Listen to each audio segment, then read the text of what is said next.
며칠 전 열린 2차 비상경제 점검회의에서 이 대통령은 오른 물가에 대한 구체적인 원인 파악과 함께 대책 마련을 주문하며 물가를 잡겠다는 의지를 뚜렷하게 보인 바 있습니다. 한편 물가를 잡기 위해 또 내수 진작을 위해 추경을 추진 중인 상황에서 과도한 정부 지출이 자칫 인플레이션을 유발해 역효과가 날 가능성도 있다고 하는데요. 이 물가와 내수 회복, 두 마리 토끼를 잡으려는 이 구상을 제대로 한번 이해해 봐야 될 것 같습니다. 피나클 경제연구소 장재철 대표님 모시고 물가의 현 상태까지 그리고 전망까지 알아보도록 하겠습니다. 안녕하십니까? 안녕하세요. 네, 반갑습니다.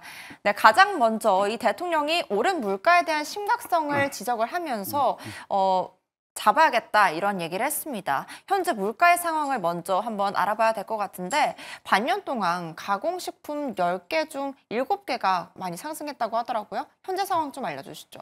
네, 지금 오늘 자료를 보니까 가공식품 73개 중에서 52개가 올랐다고 그러더라고요.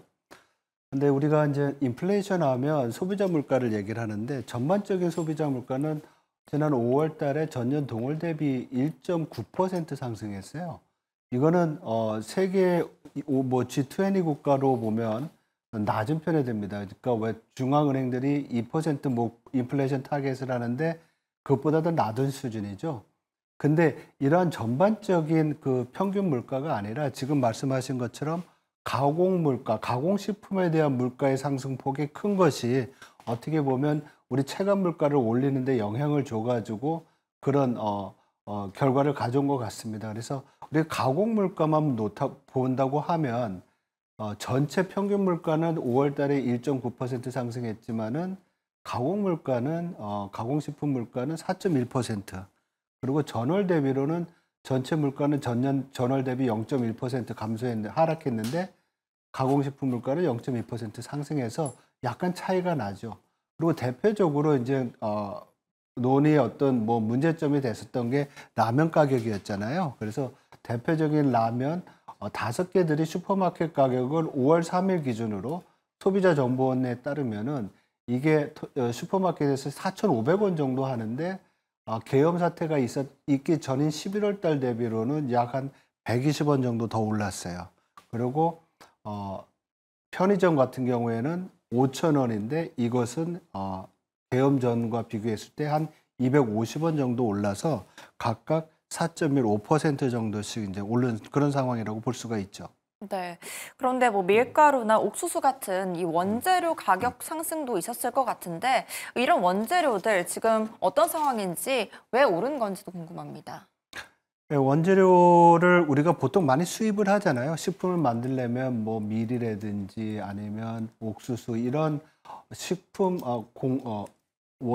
식품 원재료들을 수입을 해야 되는데 이 부분은 국제 원가를 보면은 달러 기준으로 보면 전년 동월 대비 하락을 한 품목들이 많아요. 근데 문제는 우리가 그동안 달러 원 환율이 높았었잖아요. 그래서 원화가 약세가 되면서 환율 효과로 인해서 물가가 올랐던 부분들이 많습니다. 그래서 이 식품, 그러니까 농산물 원재료만 놓고 본다고 하면 올해 들어서 달러 기준으로는 전년 동월 대비 한 10% 정도 올랐는데 원화 기준으로는 20%씩 올라가는 그런 어떤 결과를 가져온 것도 있습니다. 그리고 앞에서 말씀드렸던 밀과 옥수수는 달러 기준으로는 하락을 했는데 환율이 올라서 원화 기준으로 좀 올랐던 부분들이 있죠. 그래서 최근에 이제 원재료의 어떤 상승은 원산지에서의 가격 상승분도 있지만 더 크게는 환율 효과가 많이 작용한 것이다. 이렇게 볼 수가 있습니다. 네, 그렇군요. 그렇다면 지금 핵심 식료품인 달걀 가격이나 이런 것들이 현재 4년 만에 최고 가격을 기록했다고 하기도 하는데 또 소와 돼지고기 가격도 최대 상승폭을 보이고 있다고 합니다. 에그플레이션, 미트플레이션 이런 말도 있다고 하는데 그렇다면 이들의 상승 요인은 좀 다를 것 같아요. 이 이유는 무엇일까요? 네, 달걀 같은 경우에는 3월 달에 그 조류 인플루엔자 그리고 닭도 기관지염을 앓는다고 그럽니다. 그래서 이 닭들이 아파가지고 산란을 못해서 생산량이 줄은 것이 이제 직접적인 영향이고요. 그래서 5월 3일 기준으로 이것도 소비자정보원의 가격에 따르면 약 한 10개 들어있는 대란, 큰 그 달걀 가격이 8,068원? 그래서 이게 개엄 이전보다는 1,120원이나 올랐어요. 그러니까 거의 한 16%나 오른 이런 상황이고요. 돼지고기와 소고기 같은 경우에는 돼지고기는 수입 고기가 좀 수입 가격이 올라간 부분이 있고, 소고기 같은 경우에는 도축수가 좀 줄면서 공급이 줄은 부분이 있어서 가격이 좀 올라가는 그런 상황이 있습니다. 그래서 이런 부분들은 사실 가게의 그 생활비 부담에 직접적으로 영향을 줄 수 있는 그런 요인이라고 볼 수가 있죠. 네, 맞습니다. 아까 말씀을 해주셨듯이 수치적으로 물가가 오른 것뿐 아니라 서민 음식의 몰락이라는 점에서 좀 심각하게 짚어봐야 될 것 같은데, 물론 물류비나 또 환율 이야기가 있겠지만 구조적인 원인도 문제가 있다는 그런 제기가 있습니다. 어떻게 네, 보십니까? 한국 같은 경우에는 식품 재료가 그 사실은 기업과 가게의 지출에 상당히 영향을 많이 미치죠. 기업 같은 경우에는 원재료의 60에서 70%가 이러한 어떤 식품 가공 원재료가 포함되는 부분이 있고, 가계 지출에서도 앞에서 말씀드렸듯이 생활 물가의 많은 부분이 이제 포함이 되고 있는데요. 이러한 부분들이 어떻게 보면은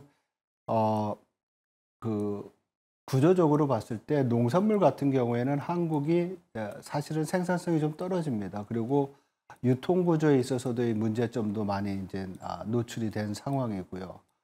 그래서 이런 부분들을 개선할 필요가 있고, 또 어떻게 보면 생활품 중에서 뭐 의류라든지 아니면 필수 소비재 같은 경우에는 일부 집중된 품목에 의해서 가격이 이제 많이 높아지는 부분이 있습니다. 그래서 한국은행에서도 작년에 이런 소비자 물가의 특성에 대해서 분석을 했는데요. 여기에 따른 어떤 구조조정, 앞에서 말씀드렸던 생산성이라든지 아니면 유통구조, 이런 거에 대한 어떤 개혁이나 치유가 좀 필요하지 않나, 이렇게 이제 분석해 볼 수가 있을 것 같습니다. 네.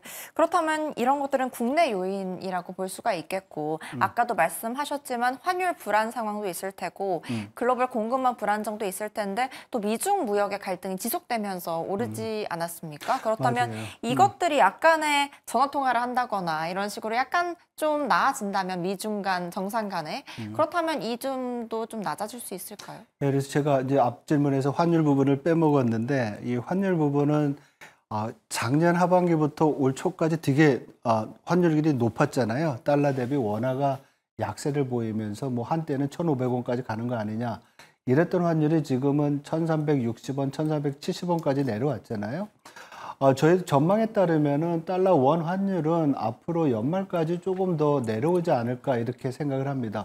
그래서 급격하게 내려왔기 때문에 조금 반등은 있을 수는 있지만은 작년 하반기보다 올해 하반기의 환율이 낮을 것으로 보이고요. 지금 앵커께서 말씀하신 대로 관세 협상이 잘 진행되고 또 거기에 따른 어떤 리스크 요인들이 없어진다고 하면 달러 약세도 좀 지속이 되면서 달러 원 환율이 내려와 가지고 이러한 농산물이나 아니면 음식 관련된 수입품의 가격에 있어서의 그 환율 요인은 앞으로 좀 많이 약화되지 않을까. 그래서 지금보다는 하반기에 이러한 뭐 에그 인플레이션이라든지 아니면 농산물이나 수입 원자료의 가격 상승에 있어서의 환율 요인은 많이 내려올 것이다, 이렇게 볼 수 있을 것 같습니다. 네, 그렇다면 국내적으로는 뭐 유통 단계 개편이나 실질적인 세제나 관세 혜택 등을 주면서 할 수가 있겠고, 외부적으로는 아까 말씀하셨던 부분이 있을 수 있을 것 같습니다. 그런데 이런 식료품값 상승이 내수회복에 타격을 입힐 가능성도 있다고 하던데, 이에 대해서는 어떻게 보세요? 네, 지금 이 부분이, 왜냐면 가격이 올라가면 네. 가게가 소비를 줄일 수밖에 없거든요. 예를 들어서 100원의 소득을 가지고서 50원을 뭐 식품에 써야 되는데 식품에 대한 가격이 올라서 70원을 쓴다. 그러면 나머지 부분에 대한 소비가 줄을 수밖에 없는 거죠. 그래서 이러한 가격 상승이 소비 위축 요인으로 작용할 것이고, 소비가 위축이 되면 기업의 또 생산과 고용, 투자가 또 위축이 되는 거겠죠. 그래서 분명히 이러한 물가 불안은 소비 위축 요인으로 작용할 것 같고요. 그래서 지금 정부에서 여러 가지 대책을 하는 것 같습니다. 특히 환율이 높은 부분에 대해서 부담을 줄이기 위해서 할당 관세를 낮춘다든지 그리고 뭐 수입에 대한 부가가치세를 낮춘다든지 뭐 오늘 여러 가지 보도를 보면은 정부도 여기에 따른 이런 대응책들을 마련하고 있는 것으로 보입니다. 네. 그런데 한편 2차 비상경제 점검회의에서 대규모 2차 추경 편성에 대한 논의도 있었습니다.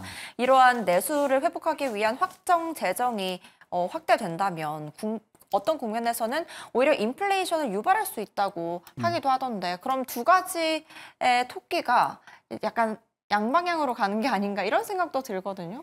예, 그래서 아까 이제 앵커께서 처음에 도입하실 때 정책 부분에 있어서의 인플레이션과 추경 얘기를 하셨는데 그래서 제가 맨 처음에 우리나라 물가 수준 전반적으로는 1.9%의 낮은 수준이라고 주요국과 비교했을 때 말씀드렸고요.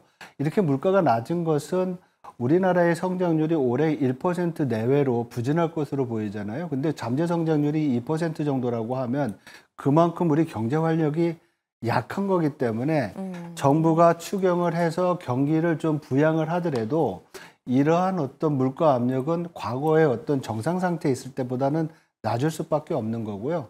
그리고 다시 말씀드리지만 물가에 두 가지 요인이 있습니다. 하나는 유가고 하나 환율인데 이 두 가지 다 작년 하반기보다 올해 하반기가 낮을 것으로 보여서 물가의 상승 압력을 낮출 것으로 보입니다.